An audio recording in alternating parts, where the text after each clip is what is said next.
Hello, and welcome to episode 625 of Prog Review. And today I'm talking about Exquinoxe from Michel Jarre, for it is its 40th anniversary of his fourth studio album. So I thought I'd give it I've been holding back on this. I've been waiting 40 years to do this, literally. And it was released the 16th of November 1978. For last Friday, they reissued this in a box set called Exquinoxe Project. And there's also the sequel, Exquinoxe Infinity, because he likes doing that. He likes doing follow-ups to his albums. But more about that in the next video. Oh, this is going to be a two-part. This is a double-header. How wonderful. How wonderful. For those of you who aren't familiar with Mr. Jarre's work, son of Maurice Jarre, the famous soundtrack composer, he does his thing in it's more the electronica, the keyboard, the synthesizer, those kind of things. Some people like his stuff. Some people call it vapid and uninspired. You know, I'm a fan. I can't help it. I'm a fan, and I really like him when he does his big outdoor shows and whatnot. So this is going to be a kind of a biased review, but I can understand why some people don't like his music.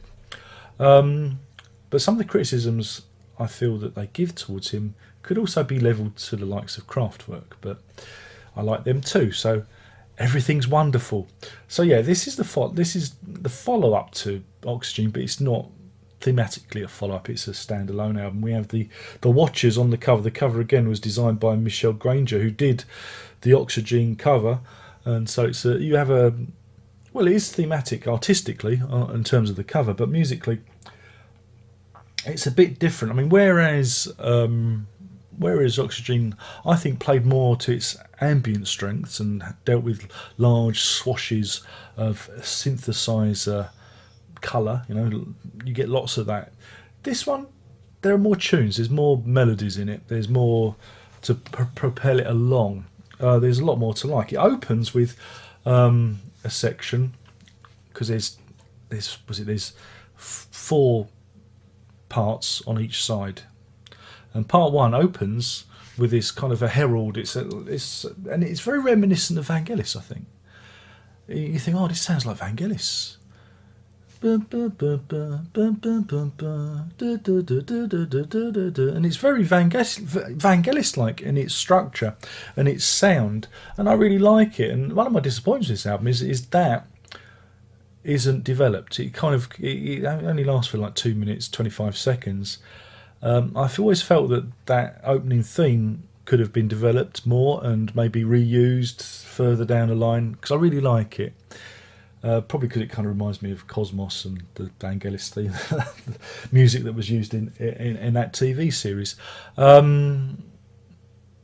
So yeah, so that's the start, and then as it goes through, like I say, there's more tunes. It's more upbeat. There's more rhythm to it. It's a more rhythmic album compared to Oxygen.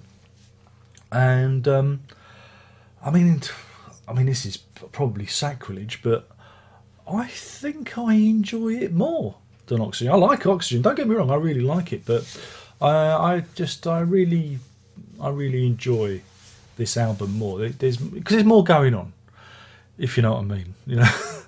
The other album tends to, exist in a certain plane, and then you get to Oxygen 4, things happen, and then it kind of burbles off again. Whereas this, there are things happen, there are melodies that come and go, and there's, like I say, there's rhythm, and there are tunes to be had. Even to the point on the second side, I think it's Exquinoxe Part 7, which is sometimes given the title Band in the Rain. Which includes a squeeze box, accordion, and sound effects. There are environmental sound effects in this, of rain and things like that. And I find it quaint. I was looking back at some of the previous reviews, and they thought it was emotionless. And for me, it has a different effect. I don't see this album. I can see Oxygen being like that.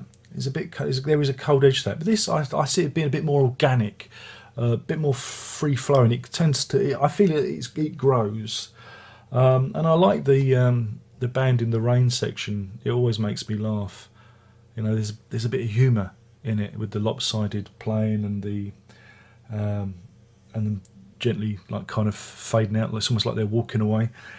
I like that. And then you have the big bit at the end, which again it kind of it acts as a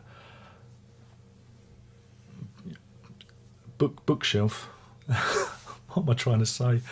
I don't know.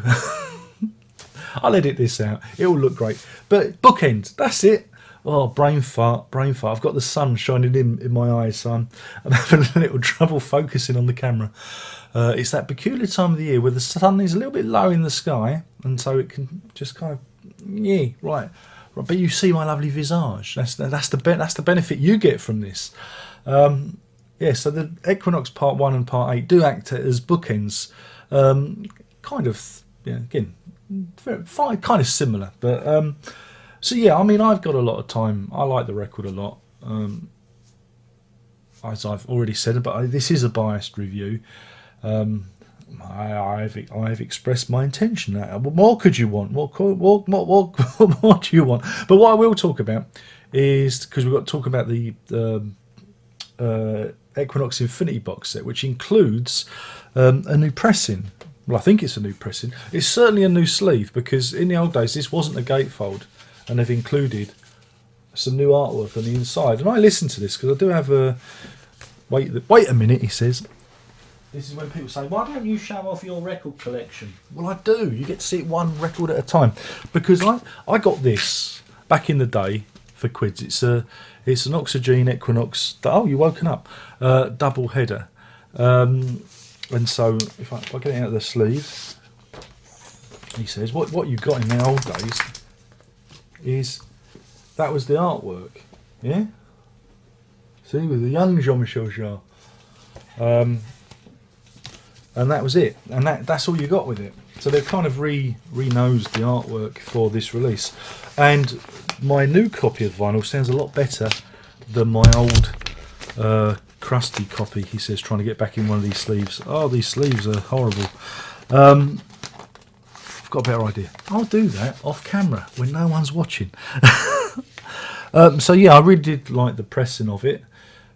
That's good. But we'll talk about that more when I talk about the next one, because that's what you want, isn't it? You want me to talk about the next one. So yeah, I mean, like I said, I really enjoy this album. It starts a run of very interesting records from Jean-Michel Jarre. If you got to like him, though, you've got to like him. I can understand why some people don't. Synthesizer and electronic music, it can leave some folks, you know, cold and shrugging. I don't get it, whereas I do get it, so that's it. So yeah, in terms of a rating, it's got to get 5 Exquinoxes out of 5, hasn't it? It's got to. It has to. It has to. I think we can all agree on that. So yeah, so that's it. So my name's been Darren Locke, and I've been talking about Exquinoxe from Jean-Michel Jarre, originally released 16th of December 1978, and this is the 40th anniversary of the album. So yeah, well done Exquinoxe for being 40 years old. Hip hip hooray, happy birthday and all that. Don't forget, you can like this video or dislike it. It's engagement. Remember, we need engagement because the Google algorithm feeds on engagement, so I need everything, your hate, your love, your ups, your downs, everything. I need it. Otherwise, I don't know, some kittens will be drowned by Google at the stream near their HQ in a sack, Hessian sack, I would imagine. I don't know. But yeah, thanks for watching. There's also the Patreon for those of you who want to give your hard-earned money to me. Don't do that. Get a job, you fat bastard. Go on, just go on, get a job. Why do you think the world owes you a living, you lazy fucker? That's what I get. That's what I get. That's what people say to me, and it's true. It's true. Why should I do this? Why should I expect a living? Because this isn't work. Sitting here and talking on camera for 10 minutes. No, that's not work, is it? No. It's I shouldn't get paid to do this crap. No, I shouldn't. No, it has no value at all, does it? So, on that bombshell, There's only one more thing left to say. And you know what that is, and that is Prog on.